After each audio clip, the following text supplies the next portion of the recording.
system must apply to all people equally. How is that different from my criterion of equal access to the political system? That's why I said yours is like dependent on mine. We value people equally based Why on aren't you just justifying my criterion? Because I'm saying that mine comes prerequisite. The only way that we value a democratic system is if we value people's autonomy. Is autonomy inviolable? Yes. Why? What if I use my autonomy to make other people unequal, to privilege myself above others? That seems to be inconsistent with your second justification. So the second justification says that there's no objective reason to give one agent more worth than another. Yes. So why would we allow one agent to have more worth because he uses autonomy to harm others? So we're not saying that. That's not what the NC is saying. The NC doesn't say that we can use our autonomy to do anything. It's just saying all autonomy has to be valued equally. Okay. All right. So now Danny's going to take. Is everyone ready? The problem with the last negative speech is that he doesn't compare his arguments to a world of voluntary voting. Starting on the negative framework. First, he never justifies why autonomy has to be inviolable. My framework also says autonomy is important, but we have to make sure everyone has the same autonomy. Autonomy as an absolute side constraint would be paralyzing because then the state would never be able to do things like tax citizens in order to protect everyone. So my framework's more consistent. Second, he reads justifications that would justify my framework. He says we can't privilege some over others. That means people need to have equal access to the political system. Off the negative contention. First, none of the harms are unique because there are tons of violations that we accept in democracy. For example, people pay taxes, they have to serve on juries. There's no reason why compulsory voting can't just be one of those civic obligations. Second, the opposite is true. CV promotes autonomy because people need to act in the political system in order to have freedom. Justine Lacroix writes, "Liberty does not mean the absence of law, but rather the respect of the laws that men have made and accepted for themselves. Civic obligations are the concrete form of autonomy. Compulsory voting doesn't violate the distinction between the public sphere and the private sphere. Compulsory voting is one of the political prerequisites so that every adult should be able to make as many effective decisions without fear or favor about as many aspects of his or her life as incompatible with the like freedom of every other adult." So this answers his arguments about how when there's one intrusion in the state, there are many other intrusions, because people need to participate in the political system in order to have a voice in democracy so they can protect their autonomy. At the bottom of the NC, he says that certain religions choose to abstain, but compulsory voting countries like Australia allow for religious examples. For example, Jehovah's Witnesses don't have to vote under that system because it's like a conscientious objector status to the draft. Off the affirmative case. Extend the criterion of promoting equal access to the political system. Extend the first justification with Delmas that democracy has to recognize everyone can make choices, so they all need an equal voice in the system. This contextualizes what the NC means by human worth, because that can only be respected if everyone has equal access to the political system. So moving on to the affirmative contention, he creates an aristocracy of the rich where not everyone in his world has an equal political voice. He doesn't do enough work responding to the internal warrants of my second subpoint. Extend Hill 1. In countries without compulsory voting, there's a systemic bias towards the wealthy because the poor don't vote. There's a group norm of abstention.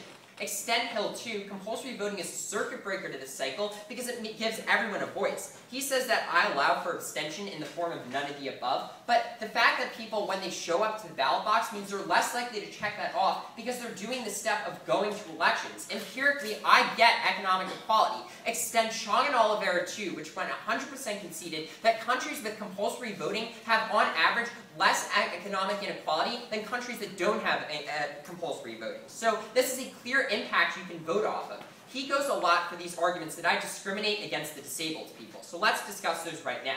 The problem is, first, it's non-unique, because in the status quo American system, the disabled are also excluded from the system. At best, there might be a marginal harm to affirming, but that's outweighed by all the other groups that I help completely, and he doesn't help at all. Second, this is just a reason to make polls more accessible, to provide things like wheelchair ramps to the disabled so they can vote. It's not a reason to throw the baby out with the bathwater and get rid of compulsory voting.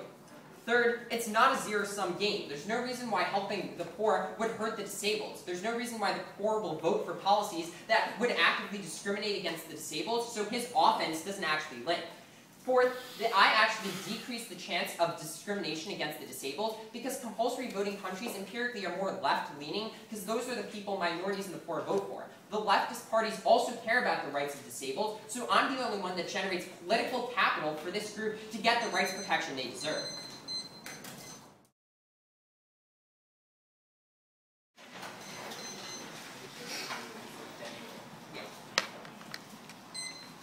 So here's how the round on the framework level is going to break down.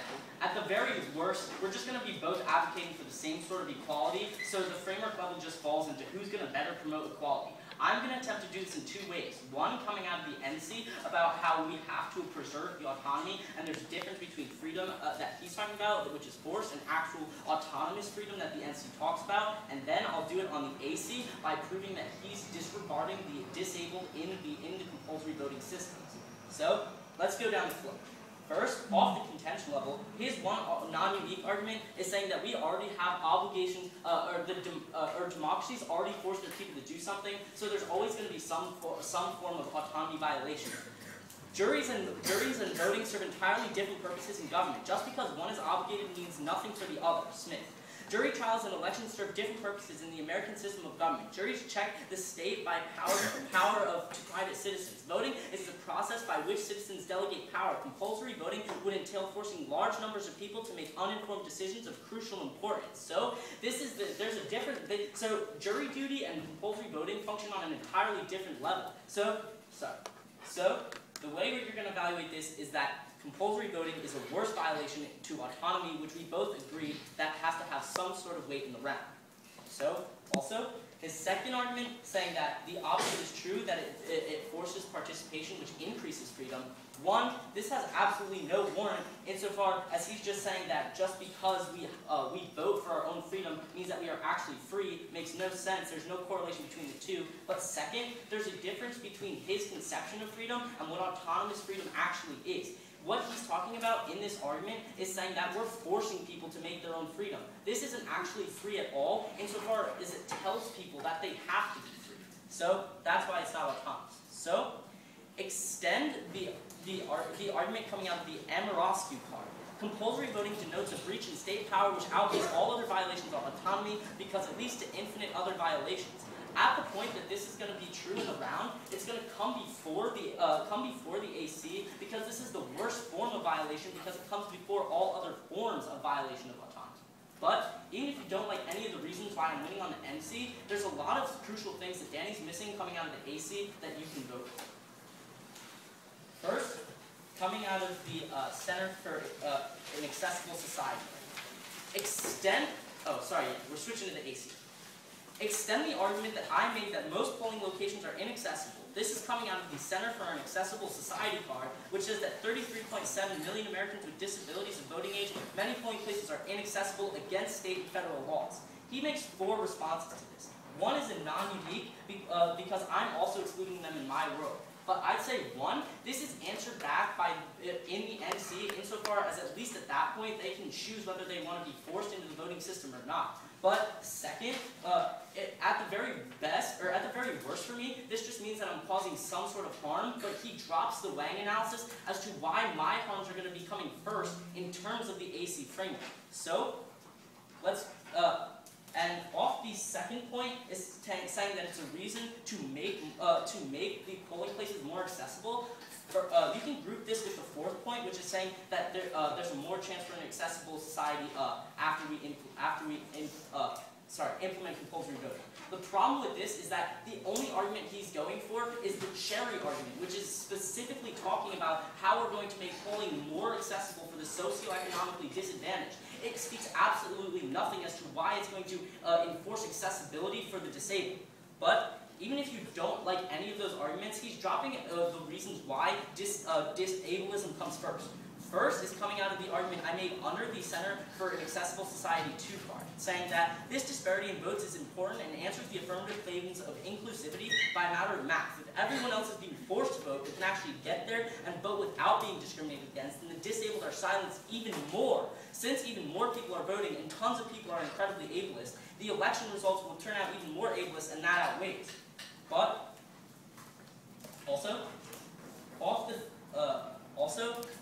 he respond to the argument that I make under all the arguments about the Center for Accessible Society forms. So you can extend the argument that the affirmative advocating for compulsory voting intrinsically links them to an ableist advocacy, and the AC makes all of ableism already identified in punishing those who want to vote but can't because they are disabled. Ableism is just as bad as racism, sexism, and every other form of oppression. It strips them of humanity and treats them as other. The isolation and concealment of disabled bodies deems them as worthless and strips them of all human value. That means that the negative impact comes first in relation to the equality arguments. The disabled have it way worse because their plight isn't even heard. The AC takes one step forward and two steps back in the quest for equality. But even if you don't like any of that, there's still this term that's coming off of the 2 point. So go there now. Go to the 2 point coming off of hit. Extend the term saying that the AC allows for a form of abstination. His argument against this is saying that when they show up, they're less likely to mark the box for no candidate. The problem with this is that it's an absolutely empty assertion. There's literally no warrant as to why, because they show up to the polls, they're more inclined to vote for a candidate. If they weren't going to vote before, it doesn't make sense that now that we have them at the polls, they have more incentive to vote. So at that point, he's just ensuring abstination. So, I'm sorry to do this to you, but please go back to the negative side of the flow, off of the third argument. So, about the argument about how he allows the religious to abstain in a negative world, you can extend this argument for him. This is just going to cause a pattern of abstination, saying if they get to abstain, why can't I? Bites into the AC arms. Over there, everyone. Starting over there. Is everyone ready?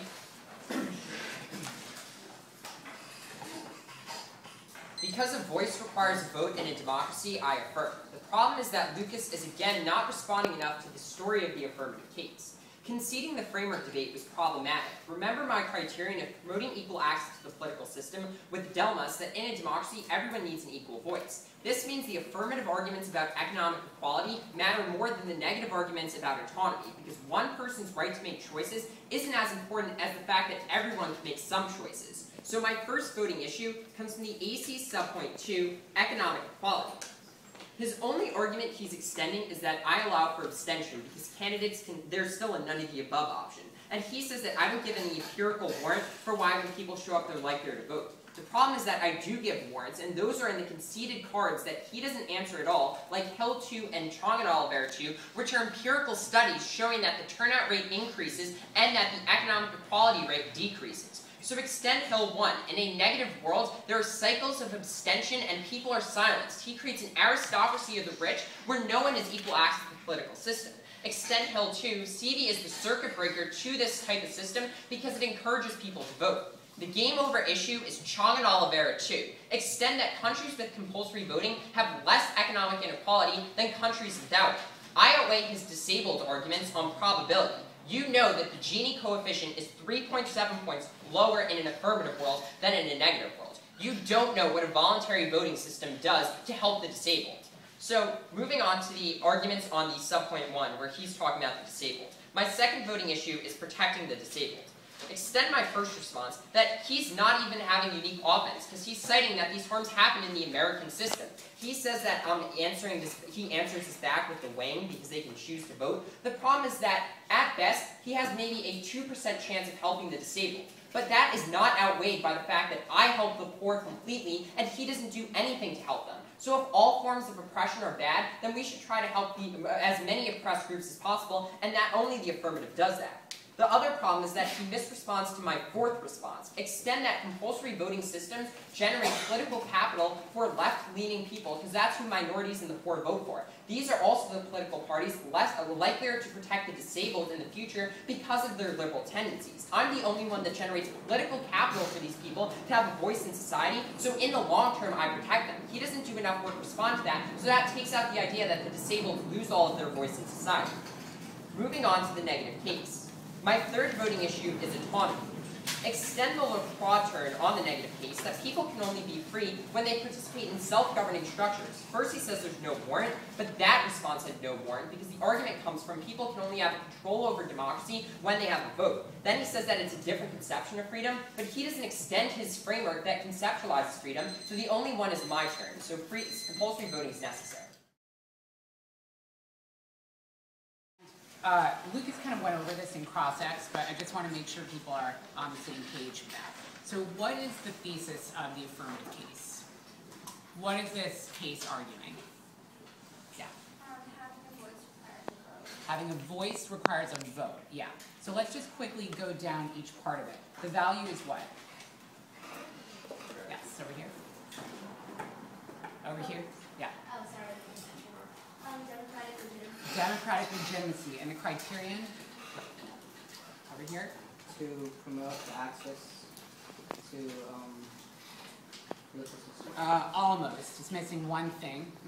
Equal access to all people. Promoting equal access to the political system. Then he gives two justifications for that criterion. What was the first justification? I'm not sure if it's the first or second, but felicitate checks and rights. Sort of. Did anyone get the first one? It's kind of, you're in the right ballpark. That's what Danny said before. Danny said, the criterion said, both of what I'm about to say are to get checks and rights, and then he specified underneath that. So it's the specification underneath that sentence that Mr. Hertzig is asking about. So, did anyone catch what the first one was saying? Yes. It's democracies are based on popular consent. Right. Democracies are based on popular consent. There's a card under that. Who's the author of that card? Delmas. Great. Then the second justification is something about inequality and the impact that could lead to. What impact is it? Yep. Can cause revolution. Great. And the card? Who's the author that supports that idea? Yep. Hershey. Hershey's actually later in the contention level. Yep. Thorbeck. Great. Okay, excellent. And the reason I'm going through this is just because you want to make sure that whenever someone reads an author name, you get the last name of the author, because people tend to use the author name when they're talking about arguments. You saw that a little bit in this round. So then at the contention level, so all that stuff was framework argumentation. Those were the way that Danny wants us to evaluate the round. So the value, democratic legitimacy, the criterion, equal access, the two justifications, that's his framework. So then we go to the contention level, which are the arguments about the topic itself. The first argument says what? And this is where the Hershey card comes in. Yep. And then he said it costs a lot of money? It costs a lot of money? Okay, That's underneath. That is part of what the Hershey analysis talks about, is about how money affects polling access. So money was mentioned there, but not in that context. Yeah. What's the argument holistically saying? Yeah. Saying that this makes government make polling cheap for people. Say that one more time. It requires governments to make polling a easy financial. Okay, right. So the first argument is about how compulsory voting redresses structural inequalities, meaning problems that prevent people from voting. So then he has the Hershey card, which talks about the cost of voting and the various reasons why people can't access the polls. He says people who are not as well educated, people who don't have photo IDs, they don't get access to the system. And then underneath that, he has another card that says how compulsory voting solves that problem. What is that card?